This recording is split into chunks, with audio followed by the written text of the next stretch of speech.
আচ্ছা, আমার মতো কে আছেন যে কখনোই অল্প জিনিস বানাতে পারেন না? আমি তো অল্প জিনিস করতেই পারি না। আর যদি ভাজা-পোড়া হয় তাহলে তো একসঙ্গে অনেকগুলো বানিয়ে নিই। কারণ আমার মনে হয় অল্প বানালেও যে হাঁড়ি-পাতিল সব ধুইতে হবে, একসঙ্গে বেশি করে বানালেও সে একই জিনিস করতে হবে। তাই বারবার না ধুয়ে একসঙ্গে একবারই ধুয়ে নিব।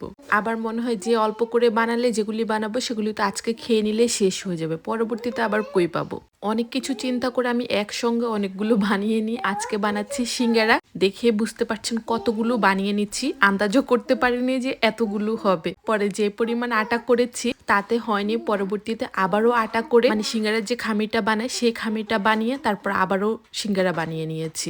সিঙ্গারা বানিয়েছি ৩৫ থেকে ৪০টা, এরই মাঝে ১৫টার উপরে খাওয়া শেষ। তবে আমি যে একা সবগুলো খেয়েছি তা কিন্তু নয়, একজনের বাসায় দিয়েছি আর বাকিগুলো আমি আর আমার হাজবেন্ড মিলে খেয়ে নিয়েছি। কারণ ভাজাপোড়া আমাদের দুজনের খুবই পছন্দ। ভাজাপোড়া হলে বিকেল বেলায়, রাতে আর আমি ভাত খাই না, ভাজাপোড়া খেয়ে ভাতের পেট ভরিয়ে ফেলি।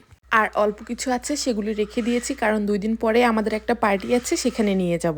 2 দিন আগে বানিয়েছি মুরালি, গজা, আরো অনেক কিছু। এর মাঝে গজা সবগুলো খেয়ে আমার হাজবেন্ড শেষ করে দিয়েছে। ভেবেছিলাম এগুলি একটু পার্টিতে নিয়ে যাব, এই জন্য আমার বাসায় এই সমস্যা, কোনো কিছু যদি আগে থেকে বানিয়ে রাখি যে কোথাও নিয়ে যাব তা হয় না।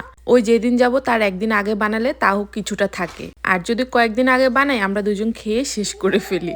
তো আমার বাসার মতো এরকম কার বাসায় হয় জানিয়ে যাবেন।